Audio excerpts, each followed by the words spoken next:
Hey guys, welcome to this new video.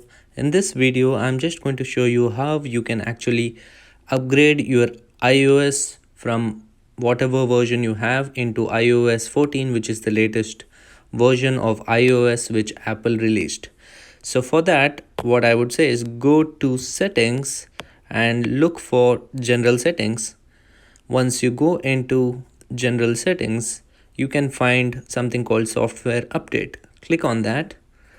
So you should be able to see iOS 14 as a recommended software to update to.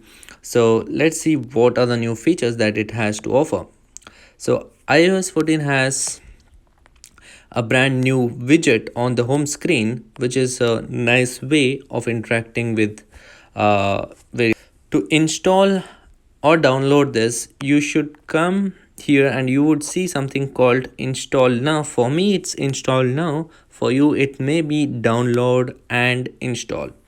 So be it whatever, you just need to click on that, and once you click on that, it would take around 20 minutes for it to download and install the iOS version, iOS 14 I mean.